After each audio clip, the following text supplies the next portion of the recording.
हैदराबाद में एक 29 साल की आईटी फर्म में काम करने वाली महिला रात के तकरीबन 2:30 बजे एक ऑटो के लिए रोकती है। दरअसल वारदात तो 2:30 बजे की है, लेकिन महिला जो है वो रात के 1:30 बजे ऑटो लेने के लिए ऑटो स्टैंड पर खड़ी होती है। ये महिला चेन्नई से आरसी पुरम इलाके में आई होती है।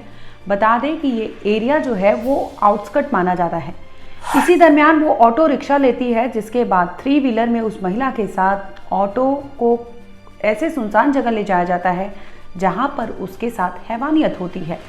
मामला सुनेंगे तो आप भी दंग रह जाएंगे। कोलकाता डॉक्टर केस सुर्खियों में ही बना था। इसी दरमियान आपने कई केस देखे होंगे कि बलात्कार के ऐसे केस सामने आए, चाहे वो महाराष्ट्र का बदलापुर हो, चाहे वो महाराष्ट्र का रत्नागिरी हो, चाहे वो उत्तराखंड हो, चाहे वो मध्य प्रदेश का इंदौर हो। तमाम जगहों से कई ऐसे बलात्कार के केस हमने दिखाए, लेकिन आपको बता दें कि हाल ही में हैदराबाद से खबर सामने आई है। नमस्कार, आप देख रहे क्राइम तक, मैं हूं अश्विनी सिंह। दरअसल हैदराबाद के मस्जिद बांदा एरिया में बताया जा रहा है कि इस वारदात को अंजाम दिया गया है, जिसके बाद वो पीड़ित महिला जो है वो 15 अक्टूबर को गांची बावली पुलिस स्टेशन पहुंचती है, जहां पर वो बताती है कि उसके साथ किस तरह से अपराध को अंजाम दिया गया।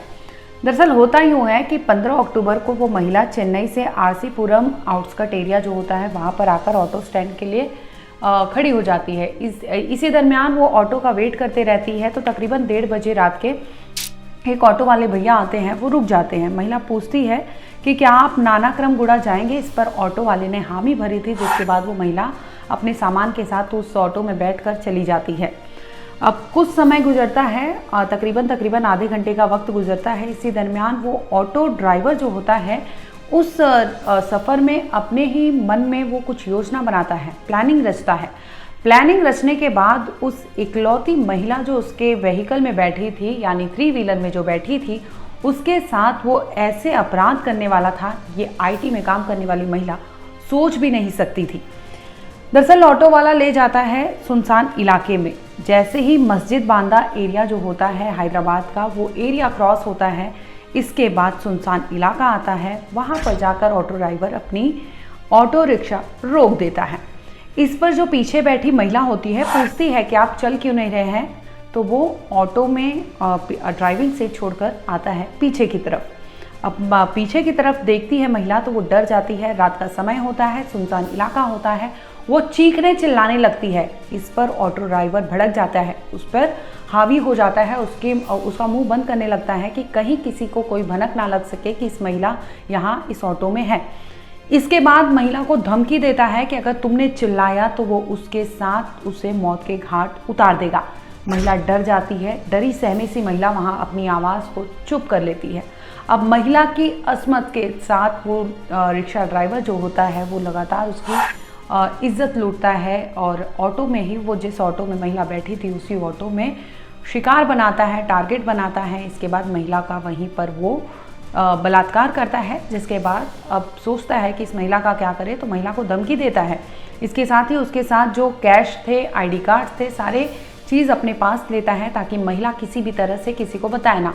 और जाते जाते महिला को कहता है कि अगर आपने किसी को ये सारी बातें बताई है जो इस ऑटो में हुई है तो आपके लिए ठीक नहीं होगा, आपको मौत के घाट उतार दूंगा, ये धमकी देता है। इसके बाद उस महिला को वहाँ छोड़कर ऑटो ड्राइवर अपना ऑटो लेकर फरार हो जाता है।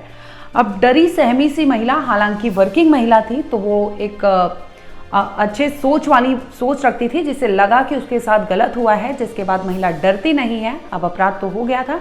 अब महिला जाती है गांची बावली पुलिस स्टेशन, जहां पर महिला शिकायत दर्ज कराती है। रात के तकरीबन 2:30 बजे का वक्त होता है। पुलिस स्टेशन में जाकर वो महिला कहती है कि उसने ऑटो लिया था, आरसी पुरम इलाके से ऑटो लिया था, जिसके बाद उसे जाना था नानाक्रमगुड़ा, लेकिन ऑटो नानाक्रमगुड़ा जाने से पहले ही मस्जिद बांदा एरिया जो है उसके आगे जैसे ही वो क्रॉस करता है, एक सुनसान एरिया पड़ता है, जहाँ पर झाड़ियों के बीच वो ऑटो ड्राइवर उस महिला के साथ उसी ऑटो में दरिंदगी करता है। इसके बाद पुलिस के कान खड़े हो जाते हैं, जैसे ही महिला ने अपनी आप बीती बताई थी। अब पुलिस तहकीकात में जुट जाती है और महिला को भेज देती है कि इसका मेडिकल एग्जामिन कराया जाए। दूसरी ओर आपको बता दें कि ऑटो ड्राइवर जो था उसे बतौर सस्पेक्ट माना गया, जिसके बाद सीसीटीवी तमाम चीज़ें खंगाली जाने लगी कि किसी भी तरह से अपराधी जो है उसे पकड़ा जाए, और पुलिस तमाम तरह की कोशिशें करने लगी। हालांकि अभी तक पुलिस ने बयान नहीं जारी किया है जिसमें बताया हो कि ऑटो ड्राइवर पकड़ा गया है कि नहीं, लेकिन जांच पड़ताल की जा रही है।